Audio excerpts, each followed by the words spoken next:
माननीय उद्धव ठाकरे यांना आमदार आणि खासदार सांभाळण्याची त्यांच्याकडे कुवत राहिलेली नाही आहे. आता राज ठाकरे हे आरोप करण्यामध्ये एक्सपर्ट आहेत. आता राज ठाकरेंना आमदार निवडून आणता येत नाही आहेत आणि दुसऱ्यांचं तोंड आम्ही बंद करू शकू, पण संजय राऊत यांचं तोंड बंद करणं फार अवघड आहे. काय फरक पडेल असं वाटतं तुम्हाला किंवा मला वाटतं की उद्धव ठाकरेंनी आता आंदोलन करणं त्यांच्याकडे हेच काम राहिलेलं आहे. कारण सध्या त्यांच्याकडे काय खासदार राहायला तयार नाही आहे. आमदारी कधी फुटतील काय सांगता येत नाही आहे. त्यामुळं राम मंदिराचा घोटाळा झालेला आहे, त्याचं कोणी समर्थन करू शकत नाही आहे. ही बाब अत्यंत गंभीर आहे आणि रामाशी बेईमानी करणं ही बाब अत्यंत खतरनाक आहे. त्यामुळं राम मंदिराच्या ट्रस्टमध्ये जे काय आजूबाजूचे काही लोक होते, अशा लोकांनी शेकडो करोडचा घोटाळा केल्याची माहिती समोर आलेली आहे. योगी आदित्यनाथ यांनी त्याच्यावर SIT नेमलेली आहे, FIR दाखल केलेला आहे, अनेक लोकांना पकडलेलं आहे आणि त्यांची कसून चौकशी होत आहे. त्यामुळं ज्यांनी अशा पद्धतीचा घोटाळा केलेला आहे त्याला अजिबात माफ करायचं नाही, ही आमच्या सरकारची भूमिका आहे. त्यामुळे उद्धव ठाकरेंनी मोर्चा काढून त्यांना काढायचं असेल त्यांना अधिकार आहे, परंतु मोर्चा काढून काय त्यामध्ये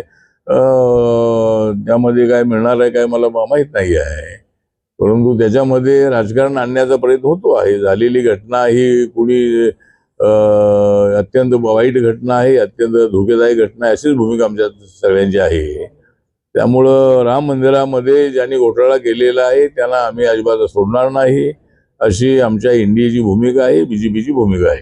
रामरक्षा आंदोलन जे आहे ते रामरक्षा आंदोलन जे आहे ते देश पातळीवर घेऊन अयोध्येला देखील जाणार असं म्हणतात. आणि उद्धवजींनी जायला हरकत नाही. मला वाटतं उद्धवजींनी अगोदर जायला पाहिजे होतं. त्यांनी असा घोटाळा होण्याच्या अगोदर जायला पाहिजे होतं.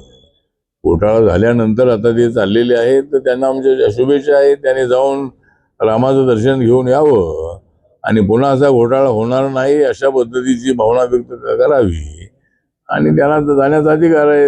राम मंदिर सगळ्यांसाठी खुलं आहे. त्यामुळं उद्धव ठाकरे यांनी तिथे जायला काही हरकत नाही. जे खासदार फुटलेले आहेत, आता सचिन नायर फुटलेले आहेत आणि कोण कोण फुटणार आहेत माहीत नाही आहे.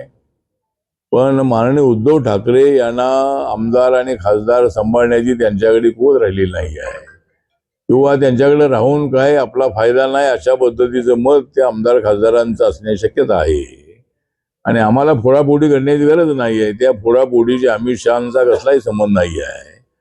पण आरोप करण्यासाठी कुणाचं तोंड आम्ही बंद करू शकत नाही आणि दुसऱ्यांचं तोंड आम्ही बंद करू शकू, पण संजय राऊत यांचं तोंड बंद करणं फार अवघड आहे. त्यामुळं रोज सकाळी ते आरोप प्रत्यारोप करण्याचं त्यांचं कामच आहे.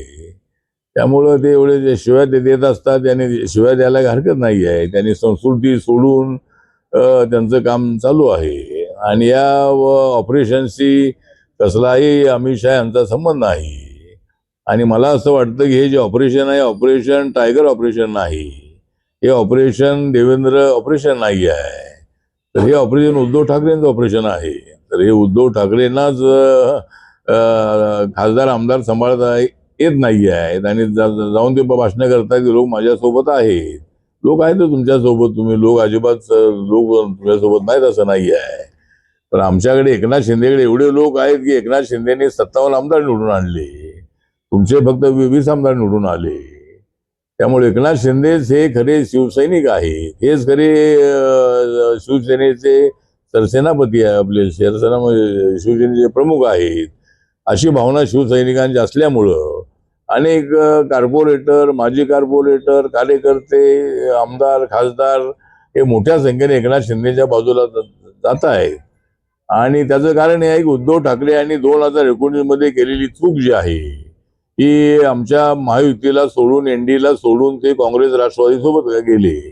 बाळासाहेब ठाकरेंच्या विचाराला धक्का देण्याचा प्रयत्न त्यांनी केला आणि म्हणूनच एकनाथ शिंदेना 40 आमदार फोडता आले. म्हणूनच आता त्यांना 6 खासदार फोडता आले म्हणण्यापेक्षा ते त्यांच्याकडे सगळे आले. त्यामुळे आता त्यांच्याकडे जे येतील त्यांच्यासाठी आमचे दरवाजे उघडे आहेत. ज्यांना यायचं असेल त्यांनी आमच्यामध्ये यावं, पण एकदा आलं की आमचे दरवाजे बंद होतात. येण्यासाठी दरवाजे आमचे खुले असतात, पण जाण्यासाठी मात्र दरवाजा बंद असतो. त्यामुळं आता आमच्याकडे एवढे खासदार आलेले आहेत की ममता बॅनर्जीचे 20 खासदारांनी वेगळा गट केलेला आहे. ते त्रिपुरामधले एका पक्षामध्ये गेलेले आहेत. राहिलेले 8 खासदार आहेत.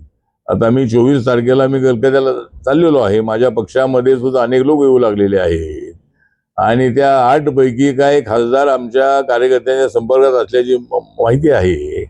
त्यासाठी मी आता कलकत्त्याला जाणार आहे आणि 8 मधले जर 5-6 खासदार माझ्या पक्षात आले तर त्यांना सुद्धा आणण्याचा माझा प्रयत्न राहणार आहे. राहतील पण म्हणून मग पाहूया. तर आता एक देशातली परिस्थिती अशी आहे की काँग्रेसमध्ये राहायला कोणी तयार नाही आहे.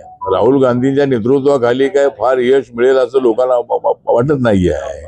त्यामुळे नरेंद्र मोदींचा विकासाचा अजेंडा जो आहे तो अत्यंत गतीनं पुढे चाललेला आहे याची त्यांना कल्पना आहे आणि म्हणून मोठ्या प्रमाणामध्ये सगळे खासदार इकडे येत आहेत. आमदार सगळे येणे शक्यता आहे. इथं काय 50 कोटी दिले वगैरे असा आरोप जो काय संजय राऊत यांचा आहे त्यामध्ये अजिबात तथ्य नाही आणि एवढे पैसे कोण देणार आहे त्यामुळे पैशाविषयी अजिबात नाही आहे. तर हे विचारांनीच हे बाळासाहेब ठाकरेंच्या विचारामुळं ते महायुतीसोबत येत आहे. त्यामुळं मला असं वाटतं की उद्धव ठाकरे आणि संजय राऊत यांच्या आरोपामध्ये बिलकुल तथ्य नाही आणि यामध्ये शहा साहेबांचा कुठलाही संबंध नाही. 2019 मध्ये त्यांना पंतप्रधान बनायचं आहे म्हणून फोडाफोडी चाललेले असा काय आरोप प्रत्यारोप होतो आहे. पण 2019 मध्ये सुद्धा 29 मध्ये सुद्धा नरेंद्र मोदीच पंतप्रधान होतील असा आम्हाला विश्वास आहे. अनेक वेळा तुम्ही उद्धव ठाकरेंना मैत्रीपत्र कुठला सल्ला द्या? माझा सल्ला तर हेच आहे की जर आता एवढे सगळे खासदार आमदार जर इकडे आमच्याकडे येत आहे तर उद्धव ठाकरे यांनी तिकडे राहून काय उपयोग नाही. उद्धव ठाकरे यांनी सुद्धा आमच्याकडे आलं पाहिजे. दरवाजे आमच्यासाठी खुले आहेत. ते जरी आले तरी बाळासाहेबांचे ते वारसदार आहेत आणि आमची ताकद अजून चांगली वाढू शकेल. त्यामुळं जर वेळ आली तर उद्धव ठाकरे विचार करावा आणि उद्धव ठाकरेंनी सुद्धा आमच्या सोबत यावं अशी आमची भूमिका आहे. अजूनही आमदार खासदार ज्या पद्धतीनं फुटतायत त्याच्यावर काल राज ठाकरेंनी एक वक्तव्य केले की राजकीय नेत्यांची किंवा ह्या फुटणाऱ्या लोकांची अवस्था वेश्येसारखी झालेली आहे असं त्यांचं म्हणणं आहे. पण आता दुसरे आमदार जे फुटतायत असं ते त्यांचं जे म्हणणं आहे ते फुटत नाही आहे. ते स्वतः येत आहे. ते त्यांना असं वाटतंय की आता आपल्या मतदारसंघाचा विकास करायचा असेल तर सत्ताधारी पक्षासोबतच जायला पाहिजे आणि विरोधी पक्षाने सत्ता कधी येईल याची शाश्वती नाही. त्यामुळं त्यांना आपलं भविष्य ते दिसतंय. त्यामुळं ते स्वतः येत आहे. तिथं काही फोडण्याची आवश्यकता अजिबात नाही आहे. एवढी आमच्याकडे मेजॉरिटी आहे. केंद्रामध्ये आमच्याकडे मेजॉरिटी. आम्हाला काही खासदारांची आवश्यकता नाही आहे. महाराष्ट्रामध्ये एवढे आमच्या बरोबर आमदार आहेत की काही आमदार घेण्याची आवश्यकता नाही आहे. आता ते येत आहेतच तर आता त्याला आम्ही काय करणार. त्यामुळे ते येणारे आहेत त्यांना घेणारच कामच आमचं आहे. राजकीय व्यक्तींसाठी राजकीय व्यक्तींना आता राज ठाकरे हे आरोप करण्यामध्ये एक्सपर्ट आहेत. आता राज ठाकरेंना आमदार निवडून आणता येत नाही आहेत. राजकीय जे फुटणाऱ्या लोकांना वेश्याची उपमा दिली. नाही, राज ठाकरे हे कधी काय बोलतील काय ते सांगता येत नाही आहे आणि ते असं बोलतायत म्हणून त्यांचे कोण आमदार निवडून येत नाही आहेत. त्यामुळं त्यांनी त्यांच्या सभांना मोठी गर्दी होती. बाळासाहेब ठाकरेंच्या सभांनापूर्वी गर्दी व्हायची पण आमदार कधी निवडून येत नव्हते. छगन भुजबळ एकटेच त्या माजगावमधून निवडून यायचे. पण नंतरच्या काळामध्ये त्यांचे आमदार निवडून आले तर फक्त सभेला गर्दी करण्याचं प्लॅनिंग त्यांच्याकडे आहे म्हणून काय ते आणि राज ठाकरे हे भूमिका बदलणारे नेते आहे. त्यांचा सुरुवातीला त्यांच्या झेंड्याचा रंग निळा, भगवा आणि हिरवा होता.